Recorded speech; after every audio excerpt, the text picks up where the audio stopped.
ਵਿਧਾਨ ਸਭਾ ਚੋਣਾਂ ਵਿੱਚ ਨਕਾਰੇ ਜਾਣ ਤੋਂ ਬਾਅਦ ਹੁਣ ਭਾਰਤੀ ਜਨਤਾ ਪਾਰਟੀ ਪੰਜਾਬ ਅੰਦਰ ਆਪਣੀਆਂ ਜੜ੍ਹਾਂ ਮਜ਼ਬੂਤ ਕਰਨ ਦੀਆਂ ਕੋਸ਼ਿਸ਼ਾਂ ਵਿੱਚ ਲੱਗੀ ਹੋਈ ਹੈ। ਇਸ ਦੇ ਲਈ ਭਾਜਪਾ ਦੇ ਵਰਕਰ ਜ਼ਮੀਨੀ ਪੱਧਰ ਤੇ ਲੋਕਾਂ ਨੂੰ ਮੋਦੀ ਸਰਕਾਰ ਵੱਲੋਂ ਕੀਤੇ 8 ਸਾਲ ਦੇ ਕੰਮਾਂ ਨੂੰ ਦੱਸ ਰਹੇ ਹਨ। ਹੁਣੇ ਤੋਂ ਹੀ 2024 ਲੋਕ ਸਭਾ ਚੋਣਾਂ ਦੀਆਂ ਤਿਆਰੀਆਂ ਵਿੱਚ ਜੁਟੀ ਭਾਜਪਾ ਵੱਲੋਂ ਅੱਜ ਬਠਿੰਡਾ ਵਿੱਚ ਪ੍ਰੈਸ ਕਾਨਫਰੰਸ ਕੀਤੀ ਗਈ। ਇਸ ਦੌਰਾਨ ਪੰਜਾਬ ਭਾਜਪਾ ਦੇ ਜਨਰਲ ਸੈਕਟਰੀ ਦਿਆਲ ਸੋਢੀ ਨੇ ਮੀਡੀਆ ਨੂੰ ਸੰਬੋਧਨ ਕੀਤਾ। ਅਸੀਂ ਅੱਜ ਉਸ ਲੜੀ ਦੇ ਤਹਿਤ ਸਾਡੀ ਜੋ ਕੇਂਦਰ ਦੀ ਸਰਕਾਰ ਹੈ ਉਹਦੀਆਂ 8 ਸਾਲ ਦੀਆਂ ਪ੍ਰਾਪਤੀਆਂ ਨੂੰ ਲੈ ਕੇ ਭਾਰਤੀ ਜਨਤਾ ਪਾਰਟੀ ਨੇ ਸਾਰੇ ਦੇਸ਼ ਦੇ ਵਿੱਚ ਫੈਸਲਾ ਕੀਤਾ ਹੈ ਕਿ ਨੈਸ਼ਨਲ ਲੈਵਲ ਤੇ, ਸਟੇਟ ਲੈਵਲ ਤੇ ਔਰ ਜ਼ਿਲ੍ਹਾ ਹੈੱਡਕੁਆਟਰ ਦੇ ਉੱਪਰ ਜੋ ਕੇਂਦਰ ਸਰਕਾਰ ਦੀਆਂ ਪ੍ਰਾਪਤੀਆਂ ਨੇ 8 ਸਾਲ ਦੀਆਂ, ਉਹਨਾਂ ਦਾ ਜੋ ਲੋਕਾਂ ਸਾਹਮਣੇ, ਜਨਤਾ ਸਾਹਮਣੇ ਉਹ ਉਲੇਖਣ ਕੀਤਾ ਜਾਵੇ ਤਾਂ ਕਿ ਦੇਸ਼ ਵਾਸੀਆਂ ਨੂੰ ਪਤਾ ਲੱਗੇ ਕਿ ਇੱਕ ਪਾਸੇ 70 ਸਾਲ ਦਾ ਰਾਜ ਤੇ ਇੱਕ ਪਾਸੇ 8 ਸਾਲ ਦਾ ਰਾਜ, ਉਹਦੇ ਵਿੱਚ ਕੀ ਤੁਲਨਾ ਹੈ। ਔਰ ਜਿਹੜਾ ਇਹ 8 ਸਾਲ ਦਾ ਅਸੀਂ ਤੁਹਾਡੇ ਸਾਹਮਣੇ ਪ੍ਰਾਪਤੀਆਂ ਦਾ ਜ਼ਿਕਰ ਕਰਾਂਗੇ, ਇਹਦੇ ਵਿੱਚ ਸਾਡੀ ਪਾਰਟੀ ਨੇ ਇੱਕ ਨਾਂ ਦਿੱਤਾ ਹੈ ਜਿੱਥੇ ਕੇਂਦਰ ਸਰਕਾਰ ਨੇ ਇੱਕ ਲੋਗੋ ਰਾਹੀਂ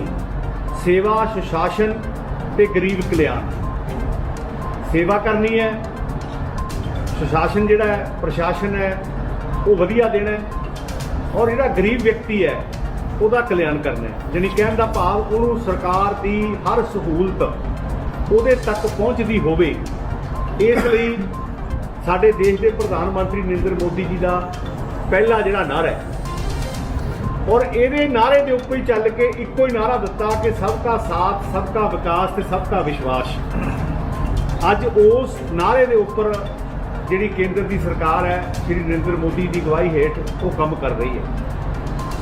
ਅਸੀਂ ਕਿਸੇ ਵੀ ਵਰਗ ਦੀ ਗੱਲ ਕਰ ਲਈਏ, ਚਾਹੇ ਉਹ ਸਿੱਖ ਧਰਮ ਹੋਵੇ, ਚਾਹੇ ਉਹ ਕਿਸਾਨਾਂ ਦੀ ਗੱਲ ਹੋਵੇ, ਚਾਹੇ ਉਹ ਦਲਿਤਾਂ ਦੀ ਗੱਲ ਹੋਵੇ, ਚਾਹੇ ਉਹ ਸਿਹਤ ਬੀਮਾ ਯੋਜਨਾ ਜੋ ਲੋਕਾਂ ਲਈ ਲੈ ਕੇ ਆਏ ਉਹਦੀ ਗੱਲ ਹੋਵੇ, ਚਾਹੇ ਪ੍ਰਧਾਨ ਮੰਤਰੀ ਆਵਾਸ ਯੋਜਨਾ ਦੀ ਗੱਲ ਹੋਵੇ, ਚਾਹੇ ਉਜਵਲ ਯੋਜਨਾ ਦੀ ਗੱਲ ਹੋਵੇ, ਚਾਹੇ ਸਾਰਾ ਦੇਸ਼ ਜਿੱਥੇ ਨੈਸ਼ਨਲ ਹਾਈਵੇ ਦੇ ਨਾਲ ਸਾਰੇ ਦੇਸ਼ ਨੂੰ ਸ਼ਹਿਰਾਂ ਨੂੰ ਜੋੜਿਆ ਗਿਆ ਤੇ ਸਾਰਾ ਦੇਸ਼ ਵੀ ਫਾਟਕ ਰਹਿਤ ਕਰ ਦਿੱਤਾ ਗਿਆ, ਤੇ ਚਾਹੇ ਗਰੀਬ ਕਲਿਆਣ ਅੰਨ ਯੋਜਨਾ ਦੀ ਗੱਲ ਹੋਵੇ, ਚਾਹੇ ਕਰੋਨਾ ਕਾਲ ਦੇ ਵਿੱਚ ਸਾਡੇ ਦੇਸ਼ ਦੇ ਪ੍ਰਧਾਨ ਮੰਤਰੀ ਜੀ ਦੀ ਮਜ਼ਬੂਤ ਅਗਵਾਈ ਹੇਠ ਜਿੱਥੇ ਇਸ ਸੰਕਟ ਦੇ ਵਿੱਚੋਂ ਦੇਸ਼ ਨੂੰ ਕੱਢਿਆ ਗਿਆ ਜਾਂ ਦੇਸ਼ ਦੇ ਲੋਕਾਂ ਨੂੰ ਇਸ ਬਿਮਾਰੀ ਤੋਂ ਬਚਾਉਣ ਲਈ ਉਪਰਾਲਾ ਕੀਤਾ ਗਿਆ, ਚੰਗੀ ਅਗਵਾਈ ਕੀਤੀ ਗਈ, ਉਹ ਸਾਰੀਆਂ ਗੱਲਾਂ ਨੂੰ ਲੈ ਕੇ ਅਸੀਂ ਤੁਹਾਡੇ ਸਾਹਮਣੇ, ਤੁਹਾਡੇ ਜ਼ਰੀਏ ਅਸੀਂ ਦੇਸ਼ ਵਾਸੀਆਂ ਨੂੰ ਦੱਸਣਾ ਚਾਹੁੰਦੇ ਹਾਂ ਕਿ 8 ਸਾਲਾਂ ਦੇ ਵਿੱਚ ਇਹ ਕੇਂਦਰ ਦੀ ਸਰਕਾਰ ਨਰਿੰਦਰ ਮੋਦੀ ਦੀ ਅਗਵਾਈ ਹੇਠ ਉਹਨੇ ਕੰਮ ਕੀਤੇ ਜਿਹੜੇ ਕਾਂਗਰਸ 70 ਸਾਲਾਂ ਦੇ ਵਿੱਚ ਨਹੀਂ ਕਰ ਸਕੀ। ਜੇ ਅੱਜ ਇਹਨਾਂ 8 ਸਾਲਾਂ ਦੇ ਵਿੱਚ ਚਾਹੇ ਉਹ ਕੋਈ ਵੀ ਵਰਗ ਹੈ, ਹਰ ਵਰਗ ਦੀ ਤਰੱਕੀ ਹੋਈ ਹੈ, ਹਰ ਵਰਗ ਨੂੰ ਉਹਦੀ ਬਣਦੀ ਸਹੂਲਤ ਦਾ ਜਿਹੜਾ ਲਾਭ ਹੈ ਉਹ ਅਖੀਰ ਗਰੀਬ ਤੋਂ ਗਰੀਬ ਵਿਅਕਤੀ ਹੈ ਜਿਹੜਾ ਅੰਤਮ ਰੇਖਾ ਦੇ ਉੱਪਰ ਬੈਠਾ ਹੈ, ਉਹਨੂੰ ਉਸ ਸਰਕਾਰ ਦੀ ਹਰ ਯੋਜਨਾ ਦਾ ਲਾਭ ਮਿਲਿਆ। ਇਸ ਕਰਕੇ ਮੈਂ ਕਹਿੰਦਾ ਕਿ ਜਿੱਥੇ ਅਸੀਂ ਸਿੱਖ ਧਰਮ ਦੀ ਗੱਲ ਕਰਦੇ ਹਾਂ, ਕੇਂਦਰ ਦੇ ਵਿੱਚ ਸ਼੍ਰੀ ਨਰਿੰਦਰ ਮੋਦੀ ਦੀ ਅਗਵਾਈ ਹੇਠ ਮੈਂ ਸਮਝਦਾ ਕਿ ਜਿੱਥੇ 84 ਦੇ ਦੰਗਿਆਂ ਦੇ ਦੋਸ਼ੀਆਂ ਨੂੰ ਜਿਹੜੀਆਂ ਫਾਈਲਾਂ 35 ਸਾਲਾਂ ਤੋਂ ਬੰਦ ਪਈਆਂ ਸੀ, ਉਹਨਾਂ ਦੀਆਂ ਫਾਈਲਾਂ ਨੂੰ ਕਢਵਾ ਕੇ ਸਿੱਟਾਂ ਬਣਾ ਕੇ ਜੇ ਉਹਨਾਂ ਦੋਸ਼ੀਆਂ ਨੂੰ ਸਜ਼ਾ ਦਿਵਾਈ ਹੈ ਤਾਂ ਉਹ ਸਾਡੀ ਕੇਂਦਰ ਦੀ ਸਰਕਾਰ ਜੋ ਨਰਿੰਦਰ ਮੋਦੀ ਦੀ ਅਗਵਾਈ ਹੇਠ ਚੱਲ ਰਹੀ ਹੈ ਉਹਨਾਂ ਨੇ ਦਿਵਾਈ ਹੈ। ਜੇ ਕਰਤਾਰਪੁਰ ਕੋਰੀਡੋਰ ਦੇ ਲਾਂਘੇ ਦੀ ਗੱਲ ਹੋਈ ਹੈ, ਖੁੱਲ੍ਹਿਆ, ਤੇ ਉਹ ਵੀ ਸਾਡੀ ਸਰਕਾਰ ਦੇ ਹਿੱਸੇ ਹੀ ਆਉਂਦਾ ਹੈ। ਤੇ ਜੇ ਅਸੀਂ ਗੱਲ ਕਰਦੇ ਹਾਂ ਕਿ ਵੀਰ ਬਾਲ ਦਿਵਸ ਵਜੋਂ ਜਿਹੜਾ ਛੋਟੇ ਸਾਹਿਬਜ਼ਾਦਿਆਂ ਦਾ ਮਨਾਇਆ ਜਾਣਾ ਹੈ, ਜੇ ਉਹਦਾ ਐਲਾਨ ਕੀਤਾ ਹੈ ਤੇ ਇਹ ਵੀ ਦੇਸ਼ ਦੇ ਪ੍ਰਧਾਨ ਮੰਤਰੀ ਸ਼੍ਰੀ ਨਰਿੰਦਰ ਮੋਦੀ ਜੀ ਨੇ ਕੀਤਾ ਹੈ। ਜੇ ਲੰਗਰ ਦੇ ਉੱਪਰੋਂ GST ਹਟਾਉਣ ਦੀ ਗੱਲ ਕੀਤੀ ਹੈ, ਉਹ ਵੀ ਸਾਡੀ ਸਰਕਾਰ ਦੀ ਬਹੁਤ ਵੱਡੀ ਇੱਕ ਦੇਣ ਹੈ। ਤੇ ਮੈਂ ਸਮਝਦਾ ਹੈ ਕਿ ਜੇ ਕਰੋੜਾਂ ਰੁਪਈਆ ਜਿੰਨੇ ਵੀ ਗੁਰਪੁਰਬ ਆਏ ਉਹਨਾਂ ਨੂੰ ਮਨਾਉਣ ਲਈ ਔਰ ਜਿਹੜੇ ਸ਼ਹਿਰ ਜਾਂ ਜਿਹੜੇ ਸਥਾਨ ਉਸ ਗੁਰੂ ਸਾਹਿਬਾਨ ਦੇ ਨਾਲ ਉਹਨਾਂ ਦੀ ਕੋਈ ਜਨਮ ਭੂਮੀ ਸੀ ਜਾਂ ਉਹਨਾਂ ਦੇ ਨਾਲ ਕੋਈ ਲਿੰਕ ਸੀ,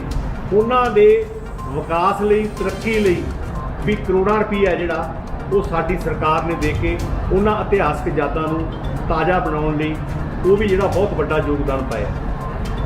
ਸੋ ਜੇ ਮੈਂ ਗੱਲ ਕਰਾਂ ਕਿ ਅੱਜ ਪ੍ਰਧਾਨ ਮੰਤਰੀ ਆਵਾਸ ਯੋਜਨਾ ਦੇ ਅਧੀਨ ਸਾਡੇ ਦੇਸ਼ ਦੇ ਪ੍ਰਧਾਨ ਮੰਤਰੀ ਸ਼੍ਰੀ ਨਰਿੰਦਰ ਮੋਦੀ ਜੀ ਨੇ ਜਦੋਂ ਲਾਲ ਕਿਲ੍ਹੇ ਤੇ ਭਾਸ਼ਣ ਦਿੱਤਾ ਸੀ, ਉਹਨਾਂ ਨੇ ਕਿਹਾ ਸੀ ਕਿ ਮੇਰੇ ਦੇਸ਼ ਦੇ ਵਿੱਚ ਕੋਈ ਵੀ ਅਜਿਹਾ ਵਿਅਕਤੀ ਨਾ ਹੋਵੇ ਜਿਹਦੇ ਕੋਲੇ ਰਹਿਣ ਵਾਸਤੇ ਛੱਤ ਨਾ ਹੋਵੇ, ਜਿਹਦੇ ਰਹਿਣ ਵਾਸਤੇ ਮਕਾਨ ਨਾ ਹੋਵੇ। ਅੱਜ ਮੈਂ ਬੜੇ ਫਖਰ ਨਾਲ ਦੱਸਣਾ ਚਾਹੁੰਦਾ ਕਿ ਸਾਡੀ ਸਰਕਾਰ ਨੇ 1.22 ਕਰੋੜ ਜਿਹੜੇ ਹੈਗੇ ਆ ਪ੍ਰਧਾਨ ਮੰਤਰੀ ਆਵਾਸ ਯੋਜਨਾ ਦੇ ਅਧੀਨ ਜਿਹੜੇ ਮਕਾਨ ਬਣਾਏ ਨੇ। ਔਰ ਇੱਥੇ ਮੈਂ ਕਹੂੰਗਾ ਕਿ ਜਿੱਥੇ ਸਵੱਛ ਭਾਰਤ ਦੀ ਗੱਲ ਆਉਂਦੀ ਹੈ ਕਿ ਸਵੱਛ ਭਾਰਤ ਦੇ ਵਿੱਚ ਸਾਡੇ ਦੇਸ਼ ਦੇ ਪ੍ਰਧਾਨ ਮੰਤਰੀ ਜੀ ਨੇ ਕਿਹਾ ਸੀ ਕਿ ਮੇਰੇ ਦੇਸ਼ ਦੀ ਕੋਈ ਵੀ ਔਰਤ ਜਾਂ ਵਿਅਕਤੀ ਸੁਬਾਹ ਉੱਠ ਕੇ ਬਾਹਰ ਨਾ ਜਾਵੇ, ਉਹਨੂੰ ਘਰ ਦੇ ਵਿੱਚ ਸ਼ੌਚਾਲਿਆ ਹੋਵੇ, ਉਹ ਉੱਥੇ ਹੀ ਉਹਦੀ ਵਰਤੋਂ ਕਰ ਸਕਦਾ ਹੋਵੇ। ਜਿੱਥੇ ਸਾਰੇ ਭਾਰਤ ਦੇ ਵਿੱਚ 11.22 ਕਰੋੜ ਬਣੇ ਹੈ ਤੇ ਪੰਜਾਬ ਦੇ ਵਿੱਚ 1,54,555 ਜਿਹੜੇ ਉਹ ਸ਼ੌਚਾਲੇ ਬਣਾਏ ਗਏ ਆ। ਹੁਣ ਆਉਂਦੀ ਹੈ ਸਿਹਤ ਬੀਮਾ ਯੋਜਨਾ ਦੀ ਗੱਲ। ਇੱਕ ਦੁਨੀਆ ਦੇ ਵਿੱਚ ਬਹੁਤ ਵੱਡਾ ਇਤਿਹਾਸਕ ਫੈਸਲਾ ਦੇਸ਼ ਦੇ ਪ੍ਰਧਾਨ ਮੰਤਰੀ ਸ਼੍ਰੀ ਨਰਿੰਦਰ ਮੋਦੀ ਜੀ ਨੇ ਲਿਆ ਕਿ ਮੇਰੇ ਦੇਸ਼ ਦਾ ਕੋਈ ਵੀ ਜਿਹੜਾ ਗਰੀਬ ਵਿਅਕਤੀ ਹੈ ਉਹ ਸਿਹਤ ਪੱਖੋਂ ਮਜ਼ਬੂਤ ਵੀ ਹੋਵੇ ਔਰ ਇਲਾਜ ਪੱਖੋਂ ਕੋਈ ਵੀ ਵਿਅਕਤੀ ਅਧੂਰਾ ਨਾ ਰਹੇ। ਔਰ ਜਦੋਂ ਉਹਨਾਂ ਨੇ ਐਲਾਨ ਕੀਤਾ ਸੀ ਤੇ ਜਿਹੜੀਆਂ ਵਿਰੋਧੀ ਪਾਰਟੀਆਂ ਸੀ ਉਹ ਇਸ ਗੱਲ ਨੂੰ ਟਿੱਚਰ ਕਰਕੇ ਕਹਿੰਦੀਆਂ ਸੀ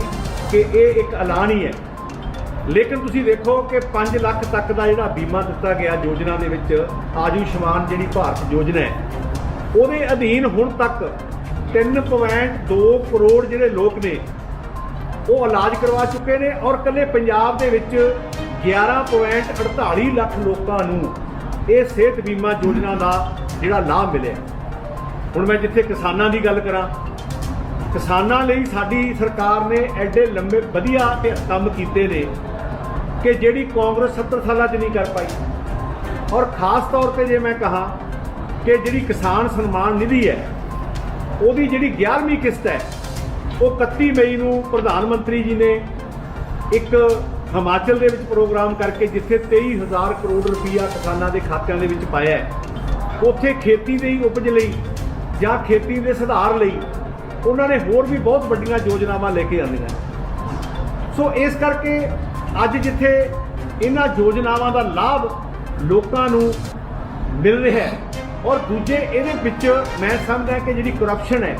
ਉਹ ਵੀ ਖਤਮ ਹੋਈ ਹੈ। ਉਹ ਕਿਸ ਤਰ੍ਹਾਂ ਹੋਈ ਹੈ